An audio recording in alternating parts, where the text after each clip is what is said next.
I'm 15 years old. I have a stepsister who is a couple years older than me, and she is really seriously disabled.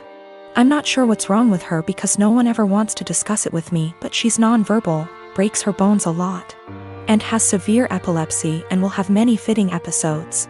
She also doesn't understand stuff. That's probably the easiest way to put it. She's just a human body with nothing inside. She's my stepmom's daughter. My stepmom married my dad 3 years ago and they dated only for a year before that. I don't know my stepmom very well and I don't really get on with her.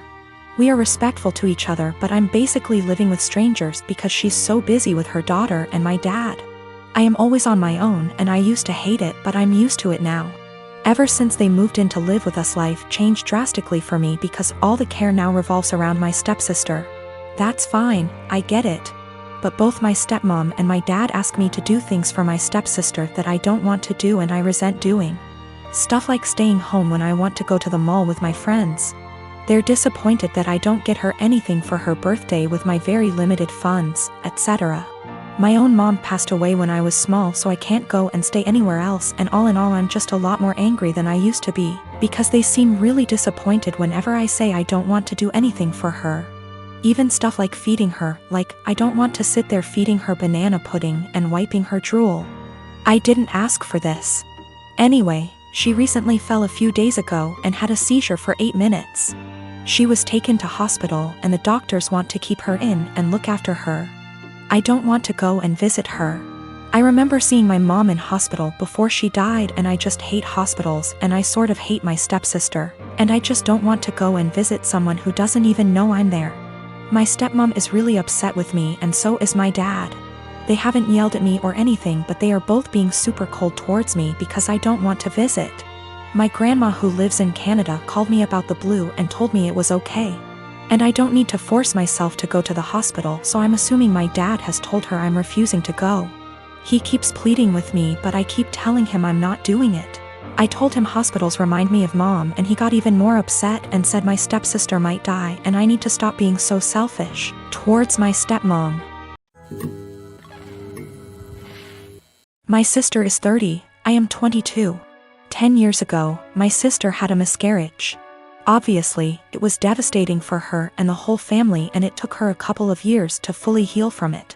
We're still not 100% sure why it happened, but it was a one-off and she's since had 3 very healthy, beautiful children, including a set of twins. So here's the thing. My sister and I don't really get on. She resented me as a kid because she had to share mom's attention and because she thought mom left her dad to be with mine. Never really grew out of that resentment and she was pretty much my biggest bully throughout childhood and my teenage years. One thing she absolutely cannot stand is when mom and I do things without her, or when mom pays more attention to me than to her. When this happens, she calls mom and says she's feeling really upset about the miscarriage, and without fail mom goes running. This includes a trip to Paris I took mom on for her birthday earlier this year, which she cut short because sister said she needed her. Also includes when I had a manic episode so bad I was hospitalized and sister managed to need mom every time she was planning to visit me, and so she never did. Note: these times when mom is spending more time with me than her are the only times sister brings up what happened, and certainly the only times she still gets so upset about it. So recently I was sick. Like, don't leave the bathroom for days, can only keep water down sick. Didn't manage to get the doctor, but I think it was norovirus. It lasted about a week. Mom was popping in daily on her way home from work to check on me and stuff.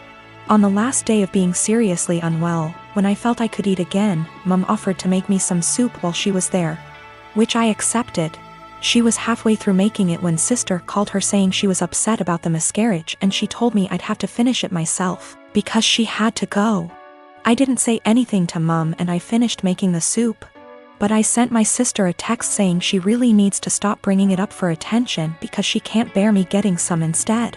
I guess she told mom and her dad because I'm hearing from all sides what a horrible, insensitive, selfish bastard I am, and how dare I say that to her. I understand she may still be traumatized. I just think it's really weird how that trauma solely manifests whenever I'm getting attention and she isn't. So me and my girlfriend have been together for about a year now. It's been a big adjustment, but I think we've done well so far. I had 2 kids before her and she isn't used to kids, but I think she's doing well and I think my kids really like her. I'm a widower. My wife passed away a few years ago from cancer. It definitely hit me like a truck and took me a while to recover from. It took me a really long while to get back out there, but I eventually did a few years ago. My daughter is 13. She is in middle school now and is obviously growing. So usually on Thursdays after I drop off my kid and I do some chores, me and my girlfriend usually have a lunch date. Just so you know, this is not at all something that happens all the time. I try my best to be both mom and dad, but I'm still figuring it out. Lately my daughter been moody and very emotional. I had a thought that it could be her period because she's getting to that age on Thursday. A few hours after I dropped her off, I got a call from my daughter and soon after the school, because she had ended up getting her period in school. She was really upset and crying, and she said that she was really embarrassed. I quickly went to go pick her up and shot my girlfriend a text that I couldn't make it and had to go pick up my daughter. I was low-key freaking out, and that's why I was pretty brief, so I rushed over there really quickly to go pick her up. She was in tears. I brought her home. She got cleaned up. My girlfriend came home while she was in the shower and I explained the situation, but she was still mad. I really wasn't expecting her to be mad. I don't really feel that I stood her up. I still sent her a text. It was really just under heat of the moment and I was really focused on one thing, and it was an honest mistake. She lost it on me, saying that it was a move to leave her hanging like that and not even answer the phone when she was calling her to see why I set her up. I never received a call from her. If she did, I triple-checked. I said I apologize for that, but I was in a rush to go to the store before I went to go pick up my daughter and I was just focused on one thing. She said that it wasn't an excuse to stand her up. She said that it was just a period. The school gets her a change of clothes and a pad, they have it there, and it wasn't an excuse to be so disrespectful because she was taken care of. I tried saying that she probably just wanted to be in the comfort of her own home and she was really embarrassed, so I should go pick her up. She's still really upset at me, but I really don't get why. Given the circumstances, I feel like this was justified. Then I stopped arguing with her to go check on my daughter because she was out of the shower. Me and her talked and everything, and now she's okay. For the past 5 years, I volunteered for a mental health hotline. I'm deeply passionate about the hotline's work, and I've devoted huge amounts of time and energy to answering calls, training new volunteers, and fundraising. I've become close friends with many of the people I volunteer with, and I get a lot of joy out of helping people who don't have a lot of other support in their lives. I love this organization. I can't imagine my life without it. Today, the head of the organization sent out an email announcing that they've hired a new volunteer coordinator. The girl who relentlessly bullied me in high school and made my life a living hell. I was completely blindsided. I moved across the continent after graduating from high school, and I have no idea how or when this girl moved to my city.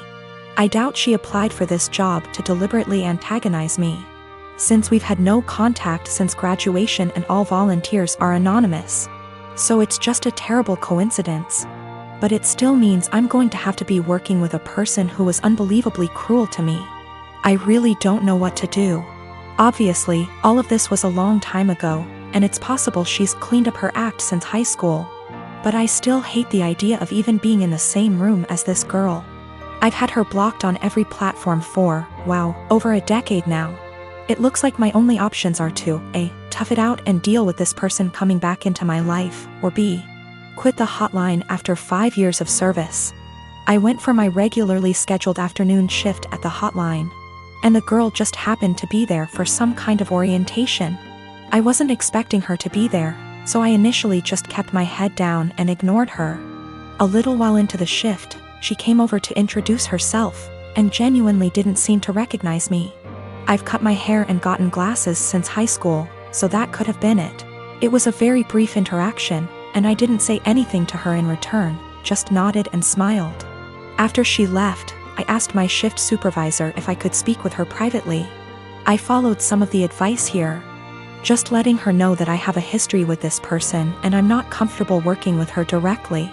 The shift supervisor was very understanding and said that she could arrange for me to only serve shifts when the girl isn't supervising. She also offered to let me schedule my shifts through her instead of through the girl, which I appreciated. Unfortunately, it seems like there will be an unavoidable level of casual interaction.